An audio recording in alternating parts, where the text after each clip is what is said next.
Welcome back to my Road to Marvel's Black Widow series. This week we're on week 9, which means we're talking about Captain America, the Winter Soldier. So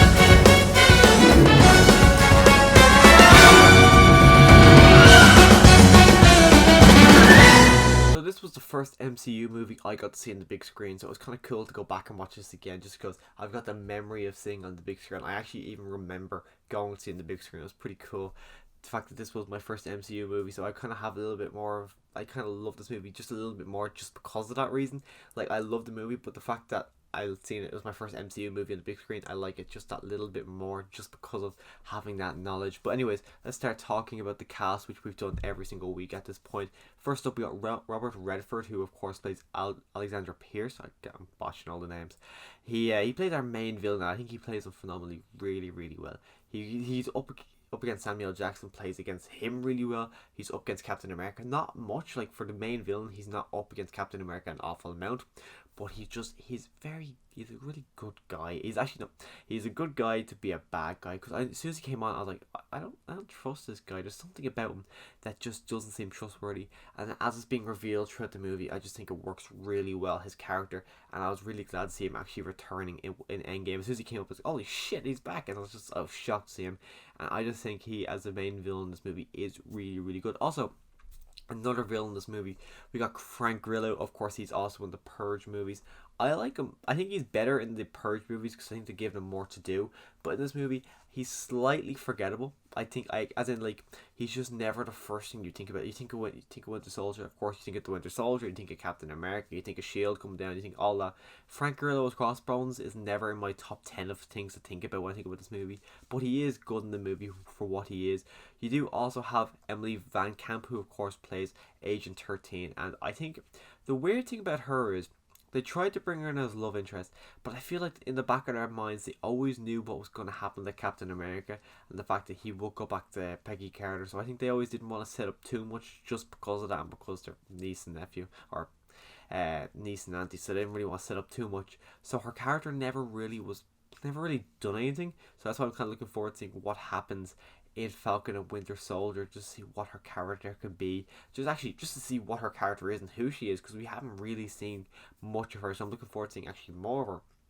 But speaking of Falcon and the Winter Soldier, we do have Falcon, of course, played by Anthony Mackie, and he's just, I really love the character of Falcon. I think he's absolutely hilarious. He's ridiculously likable. You can't not like this character or even this guy, because he is just such a nice, likable guy. And I'm actually really excited to see what happens with him in the future in Falcon and the Winter Soldier, and eventually see him in he's eventually going to get his own solo movie, which I'm excited to see what happens there.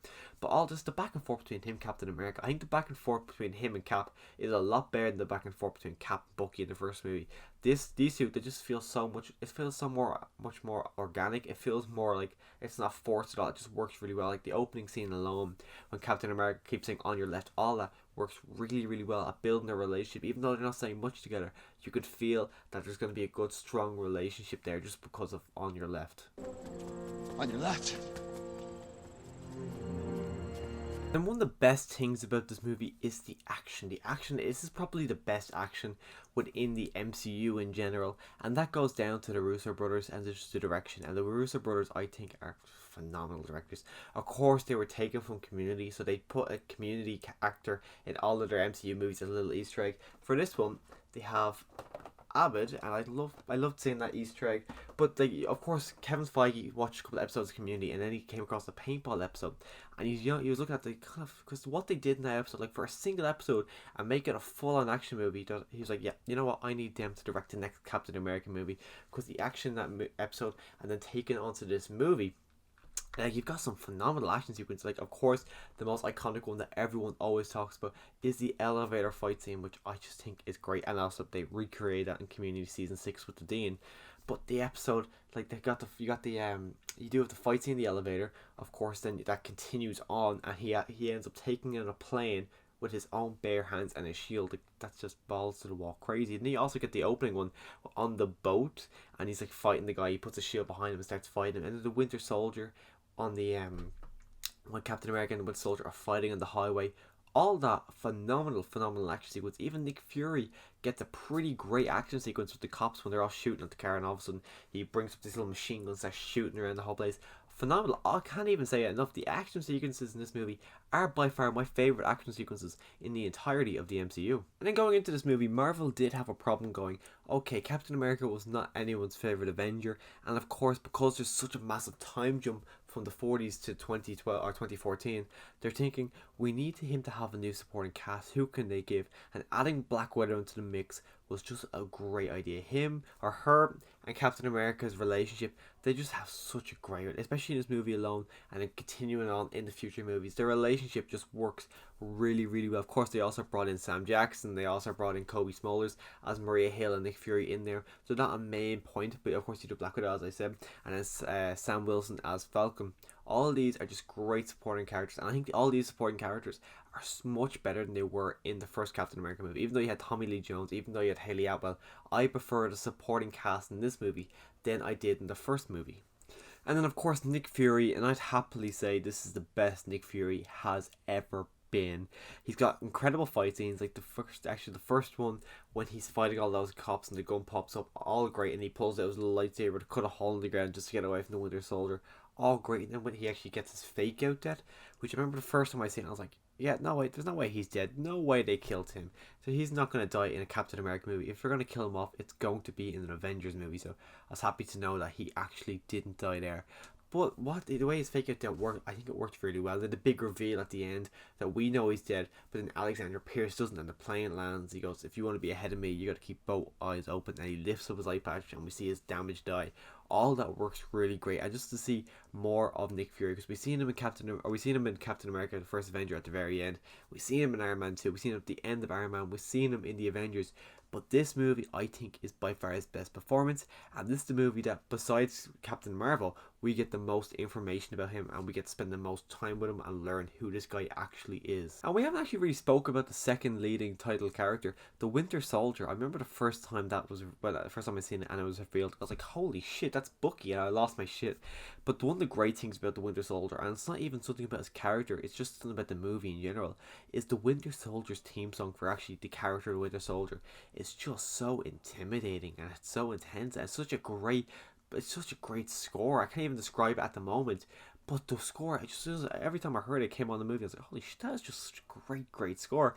And that is something, when the score actually sticks out and you actually think about the score after the movie, it just shows how great that score was. But then Bucky in general, Sebastian Stan, I think he's a lot better in this movie than he was in the first. As I said in my review for the first one, I found him to be kind of boring, and I think Bucky kind of is a boring character. That's why I'm excited to see what happens with him in the Falcon and Winter Soldier series. But he's a lot better in this movie than he was in the first, and I was more intrigued with his character in this movie because of what happened to him, finding out what happened, all of it. I just think he's a lot more intriguing in this movie than he ever was in the first Avenger. And of course, our other leading title character, Captain America. This is the movie where he became Captain America for me.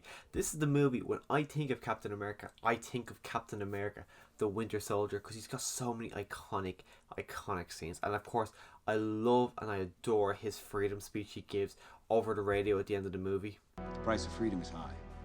It always has been. And it's a price I'm willing to pay. And if I'm the only one, then so be it. But I'm willing to bet I'm not. Yeah, that freedom speech I just think works really well. Every time I hear it, it just gets me so hyped, because it's just such a great speech. And just the character story throughout this, where he's a guy who doesn't really trust the army or the shield. He just doesn't trust them fully, and then to be proven right at the end of the movie, where the fact that Hydra has been growing inside his shield like a parasite, growing inside a shield, not even making shield. They have everything that goes on with Hydra, and I love that they literally just destroy everything. Everything comes down. They don't just try to save Shield. Shield's gone, Hydra's gone, everything is gone. And I remember when I was watching Agents of Shield, and this was in between season 1 and 2, and I was thinking, geez, what's going to happen in season 2? Shield's gone. What are they going to do? But they ended up lasting that for 7-8 seasons. So what did I know? And then to talk about the final big action sequence. The big action sequence, it's nothing amazing, it's not one of the best action sequences, but it's a lot more personal than other ones, because of course you have Cap and Bucky fighting, you have Cap saving Bucky's life, and then Bucky returning the favour and saving Captain America's life at the end. It's not a big massive one, it does have some big massive action set pieces, but the most important thing about this big action sequence at the very end is the emotional elements. But there is also still a lot of great action. Of course, you do have Falcon literally flying around, really getting to see the use of the Falcon suit for the first time.